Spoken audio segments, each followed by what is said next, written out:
Everyone, তোমরা সবাই কেমন আছো? আশা করি ভালো আছো। ঠান্ডার দিনগুলো বেশ ভালোই কাটছে, তাই না? অ্যাটলিস্ট ওই গরমের প্যাচে গরমের থেকে তো এই হালকা শীতটা অনেক বেশি। তো সেদিন আমি চলে গেছিলাম সকাল সকাল উঠে যোগা ক্লাসে। তারপর আসার সময় একটা আন্টি আমাকে এই গাছটা গিফট করলো। আর গাছ গিফট পেতে কার না ভালো লাগে বলো? তারপর আমরা তাড়াতাড়ি ব্রেকফাস্ট করে নিলাম। ব্রেকফাস্ট করে নিয়ে আমাদের আজকে দুপুরে একটা বাচ্চার 1 বছরের জন্মদিনের নেমন্তন্ন ছিল। সেখানে আমি, মা, বাবা যাচ্ছিলাম। এটা বাবাদের ফ্রেন্ড সার্কেলের একজনের। তো বাচ্চাটা দেখো কত কিউট, আর কেকটা দেখো, ইউনিকর্ন কেক, কি মিষ্টি না? তো ওখানে গেলাম।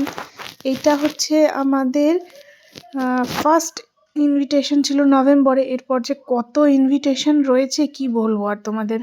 এটা ছিল ফার্স্ট একদম বার্থডে।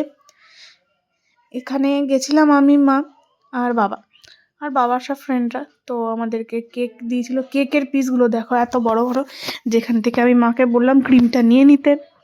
আমি শুধু কেকের স্পঞ্জটা খেয়েছিলাম, যেহেতু আমি খুব একটা ক্রিম পছন্দ করি না, তাই জন্য আর কি। এখানে তোমাদেরকে একটু দেখিয়ে দিলাম মেনু কার্ডে কি কি ছিল। তারপর এটা রীতিমতন অনুষ্ঠান বাড়ির ব্লগ হয়ে যাচ্ছে। তবে শুক্তো জন্মদিন বাড়িতে খুবই কম হয়, তাই না? শুক্তোটা ফার্স্ট পাতে ছিল। তারপর ছিল ডাল আলুর ভাজা, তারপর পাতুরি। আমি না পাতুরি 2টো নিয়েছিলাম, কারণ আমার পাতুরিটা খুব ভাল লেগেছিল।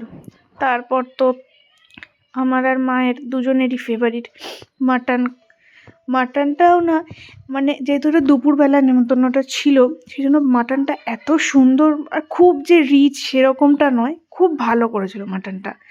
তারপর তো এখানে দই মিষ্টি যা ছিল, আমি আর আমার সাথে একটা বোন বসেছিল, আমরা সবই হাফ হাফ করে খেয়ে